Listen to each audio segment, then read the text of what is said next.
आइए भक्तों, आज सुनते हैं का विधि विधान के साथ पालन करके आपको कुछ चीजों का दान जरूर करना चाहिए। पुराणों में दान का बहुत महत्व बताया गया है। चावल का दान करें। एकादशी पर चावल खाना वर्जित माना जाता है, लेकिन व्रत खोलने के अगले दिन चावल का दान जरूर करना चाहिए।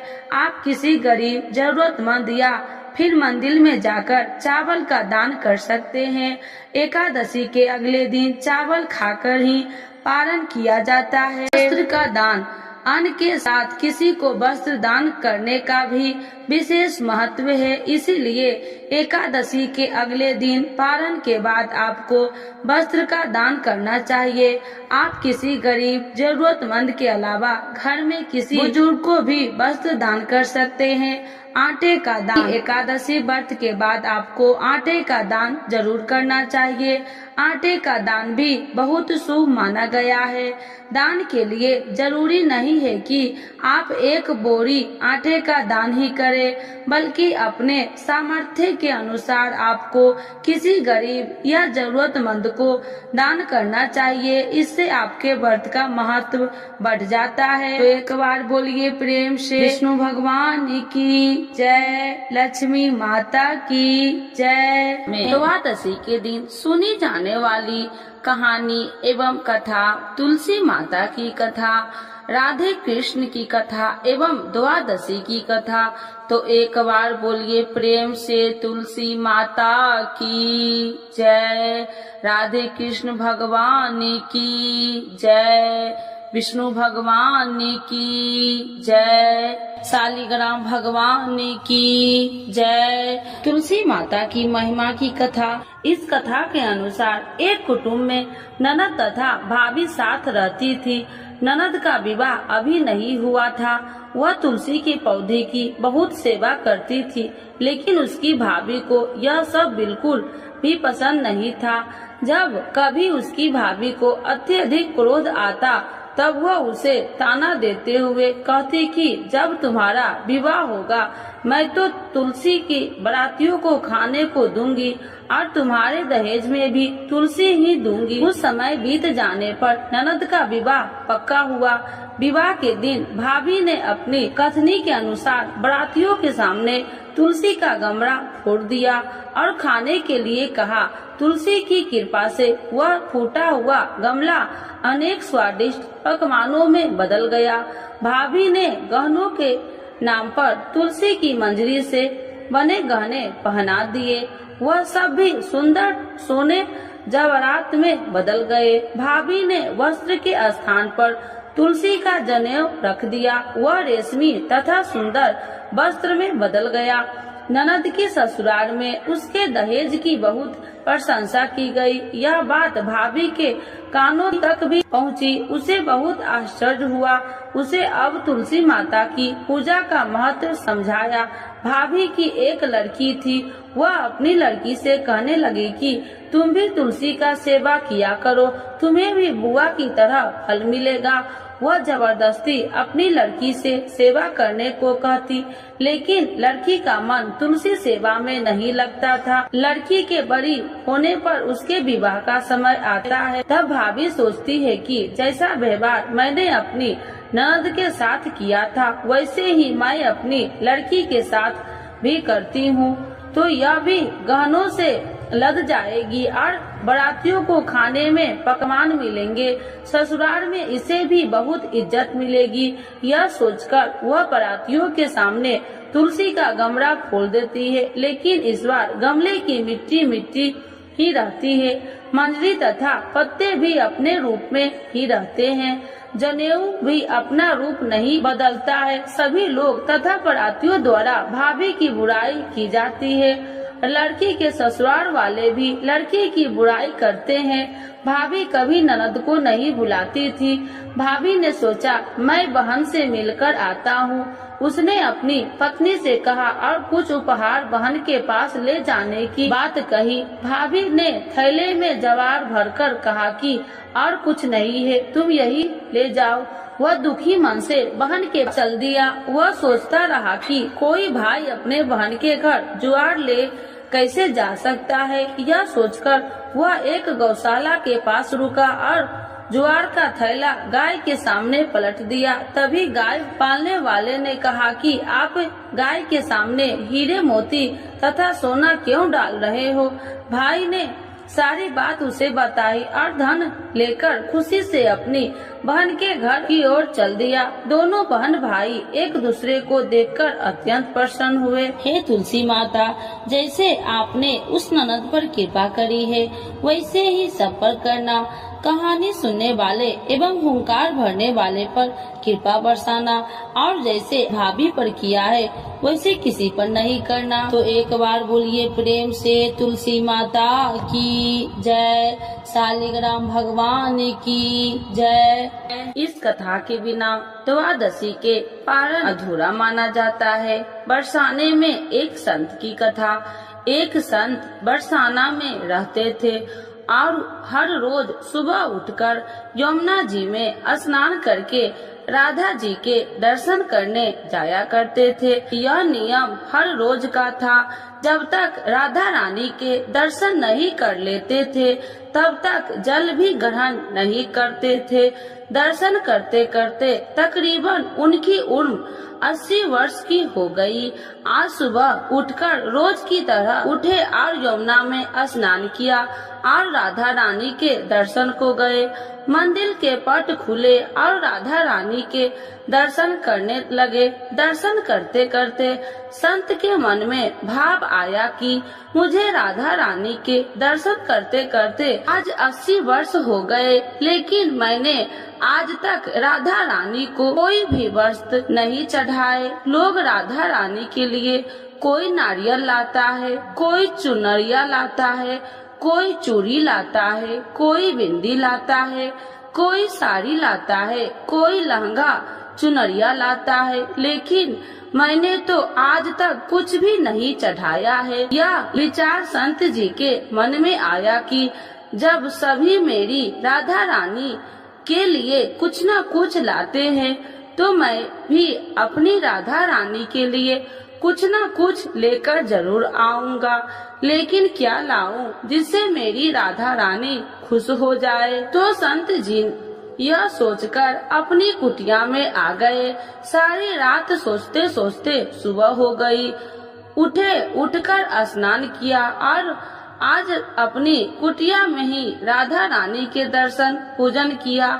दर्शन के बाद मार्केट में जाकर सबसे सुंदर वाला लहंगा चुनरिया का कपड़ा लाए और अपनी कुटिया में आकर अपने ही हाथों से लहंगा चुनरिया को सिला और सुंदर से सुंदर उस लहंगा चुनरिया में गोटा लगाए। जब पूरी तरह से लहंगा चुनरिया को तैयार कर लिया तो मन में सोचा कि इस लहंगा चुनरिया को अपनी राधा रानी को पहनाऊं तो बहुत ही सुंदर मेरी राधा रानी लगेगी। यह सोच करके आज संत जी उस लहंगा चुनरिया को लेकर राधा रानी के मंदिर को चले। मंदिर की सीढ़ियाँ चढ़ने लगे और अपने मन में सोच रहे हैं, आज मेरे हाथों के बनाए हुए लहंगा चुनरिया राधा रानी को पहनाऊंगा तो मेरी लाडली खूब सुंदर लगेगी। यह सोचकर जा रहे थे, इतने में एक बरसाना की लड़की लाली आई और बाबा से कहती है, बाबा आज बहुत ही खुश हो, क्या बात है बाबा बताओ ना। तो बाबा ने कहा कि लाली आज मैं बहुत खुश हूँ। आज मैं अपने हाथों से राधा रानी के लिए लहंगा चुनरिया बनाया है। इस लहंगा चुनरिया को राधा रानी जी को पहनाऊंगा और मेरी राधा रानी बहुत सुंदर दिखेगी। उस लाली ने कहा, बाबा मुझे भी दिखाओ ना अपने लहंगा चुनरिया कैसी बनाई है। लहंगा चुनरिया को देखकर वो लड़की बोली, अरे बाबा राधा रानी के पास तो बहुत सारी पोशाक है, तो ये मुझे दे दो ना। तो महात्मा बोले कि बेटी तुमको मैं दूसरी बाजार से दिलवा दूंगा, ये तो मैं अपने हाथ से बनाकर राधा रानी के लिए लेकर जा रहा हूँ, तुमको और कोई दूसरा दिलवा दूंगा। लेकिन उस छोटी सी बालिका ने उस महात्मा का दुपट्टा पकड़ लिया। ये मुझे दे दो। पर संत भी जिद करने लगे कि दूसरी दिलवाऊंगा, ये दूंगा। लेकिन वो बच्ची भी इतनी तेज थी कि संत के हाथ से छुड़ा चुनरिया को छीनकर भाग गई। अब तो बाबा को बहुत ही दुख लगा कि मैंने आज तक राधा रानी को कुछ नहीं चढ़ाया, लेकिन जब लेकर आया तो लाली लेकर भाग गई। मेरा तो जीवन ही खराब है, अब क्या करूँगा। यह सोचकर संत उसी सीढ़िया पर बैठ के रोने लगा।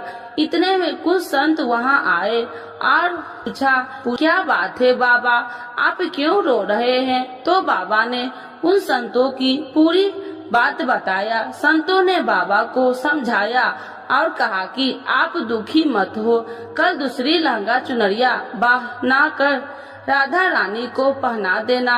चलो राधा रानी के दर्शन कर लेते हैं। इस प्रकार संत ने बाबा को समझाया और राधा रानी के दर्शन को लेकर चले गए। रोना तो बंद हुआ, लेकिन मन खराब था, क्योंकि कामना पूरी नहीं हुई। न तो अनमने मन से राधा रानी का दर्शन करने संत जा रहे थे और मन में ये ही सोच रहे हैं कि मुझे लगता है कि किशोरी जी की इच्छा नहीं है, शायद राधा रानी मेरे हाथों से बनी पोशाक पहनना ही नहीं चाहती थी। ऐसा सोचकर बड़े दुखी होकर जा रहे थे। मंदिर आकर राधा रानी के पट खुलने का इंतजार करने लगे। थोड़ी ही देर बाद मंदिर के पट खुले तो संतों ने कहा, बाबा देखो तो आज हमारी राधा रानी बहुत ही सुंदर लग रही है। संतों की बात सुनकर के जैसे ही बाबा ने अपना सिर उठाकर देखा तो जो लहंगा चुनरिया बाबा ने अपने हाथों से बनाकर लाए थे वही आज राधा रानी ने पहना था। बाबा बहुत ही खुश हो गए और राधा रानी से कहा, हे राधा रानी, आपको इतना भी सब्र नहीं रहा, आप मेरे हाथों से मंदिर की सीढ़िया से ही लेकर भाग गई, ऐसा क्यों? सर्वेश्वरी श्री राधा रानी ने कहा कि बाबा, आपके भाव को देखकर मुझसे रहा नहीं गया और ये केवल पोशाक नहीं है, इसमें आपका प्रेम है, तो मैं खुद ही आकर के आपसे लहंगा चुनरिया छीनकर भाग गई थी। इतना सुनकर के बाबा भाव विभोर हो गए और बाबा ने उसी समय किशोरी जी का धन्यवाद किया। तो एक बार बोलिए प्रेम से श्री राधा रानी की जय, राधे कृष्ण भगवान की जय। तो आइए भक्तों, आज जानते हैं भीष्म द्वादशी की यह पौराणिक कथा। भीष्म द्वादशी के बारे में प्रचलित एवं पौराणिक कथा के अनुसार राजा शांतनु की रानी गंगा के देवव्रत नामक पुत्र को जन्म दिया और उसके जन्म के बाद गंगा शांतनु को छोड़कर चली जाती है, क्योंकि उन्होंने ऐसा वचन दिया था। शांतनु गंगा के वियोग से दुखी रहने लगते थे, परंतु कुछ समय बीतने के बाद शांतनु गंगा नदी पार करके लिए मत्स्य गंधा नामक की कन्या से नाव में बैठते हैं और उसके रूप सौंदर्य पर मोहित हो जाते हैं। राजा शांतनु कन्या के पिता के पास जाकर उनकी कन्या के साथ विवाह करने का प्रस्ताव रखते हैं, परंतु मत्स्य गंधा के पिता राजा शांतनु के समक्ष एक शर्त रखते हैं कि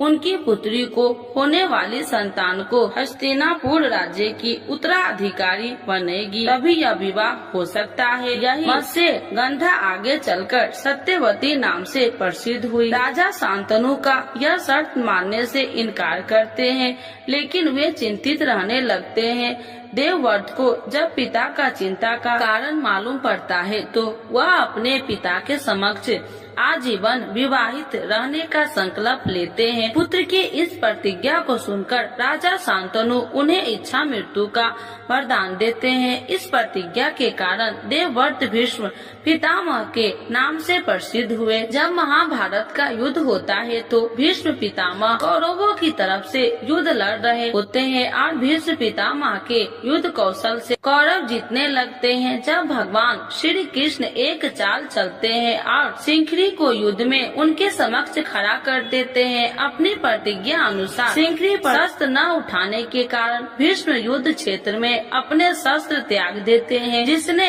अन्य योद्धा अवसर पाते ही उन पर तीरों की बौछार शुरू कर देते हैं। महाभारत इस महान योद्धा के शस्त्रशैया पर शयन किया, इसीलिए कहा जाता है कि सूर्य दक्षिणायन होने के कारण शास्त्रीय माता अनुसार भीष्म ने अपने प्राण नहीं त्यागे। सूर्य के उत्तरायण होने पर अपने नश्वर शरीर का त्याग किया। उन्होंने अष्टमी को अपने प्राण त्याग दिए थे। उनके पूजन के लिए ही माघ मास की द्वादशी तिथि निश्चित की गई है, इसीलिए इस तिथि को भीष्म द्वादशी कहा जाता है। भगवान ने यह व्रत भीष्म पितामह को बतलाया था और उन्होंने इस व्रत का पालन किया था, जिससे इसका नाम भीष्म द्वादशी पड़ा। यह व्रत एकादशी के ठीक दूसरे दिन द्वादशी को किया जाता है। यह व्रत समस्त बीमारियों को मिटाता है। इस उपवास से समस्त पापों का नाश होकर मनुष्य को अमोघ फल की प्राप्ति होती है। तो एक बार बोलिए प्रेम से विष्णु भगवान की जय।